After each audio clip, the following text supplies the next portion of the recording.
Having left Channa behind, the renunciant prince walked on to a mango grove, where he stopped and resided, eating no food for a period of 7 days. On the 8th day, the renunciant prince left the mango grove to go for alms in the city of Rajagaha.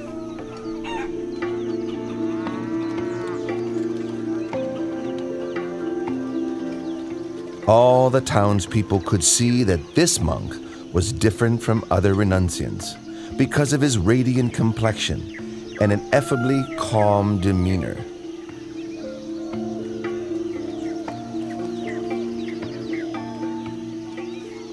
Oh, he's so handsome. What's he, a god?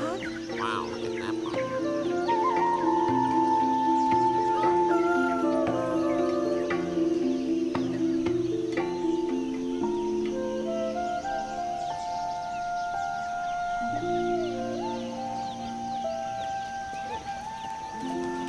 Wow, he's handsome, he's beautiful.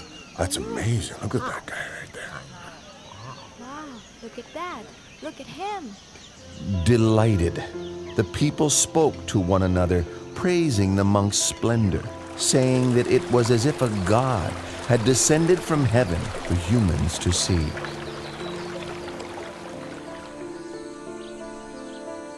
Once the renunciant had received a suitable amount of alms food, he returned to his place of rest. Sitting, the prince contemplated the motley food offerings within his alms bowl, all mixed together. It was an unappetizing sight.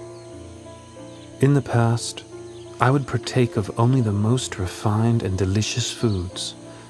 Now leading the holy life for the sake of seeking truth, can there be any point in being fussy over what I eat? This nourishment is merely a necessity for sustaining life. King Bimbisara of Rajagaha sent his men on the trail of this Samana, whom the townspeople regarded as splendid, like a god. He then went to see the renunciant prince for himself. When King Bimbisara saw the dignified, peaceful demeanor of the young monk, he felt greatly inspired. Then, exchanging conversation with the Samana, the delight in his heart increased all the more. Due to his suspicion that Prince Siddhartha had left the palace due to a dispute with his relatives over the throne, King Bimbisara offered the throne of Rajagaha to the prince. But the prince refused the king's offer, having renounced his own throne, not due to a dispute, but in order to seek the way beyond suffering.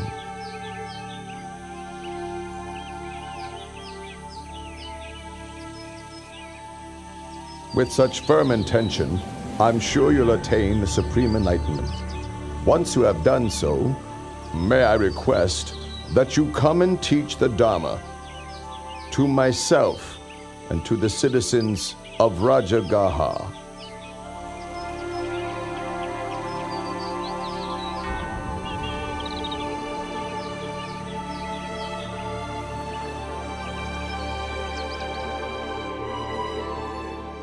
The renunciant prince traveled on to the hermitage of Alara Kalama in order to study and practice under him.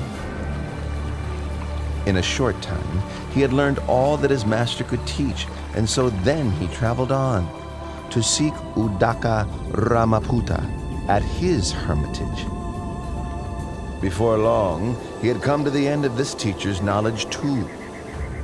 When he asked about attainments beyond that which he had already been taught, Udaka Ramaputta could offer no reply, but instead offered him the leadership of the community.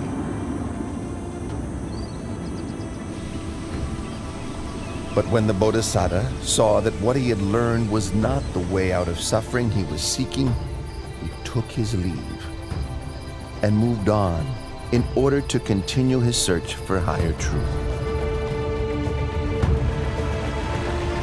The Bodhisattva came to Uruvela at Senanigama and considered the fresh coolness of its shady forest, with orderly rows of trees and a river running through, located nearby to the village. It seemed a suitable place for him to continue striving for liberation, so he ceased his traveling and settled in that spot.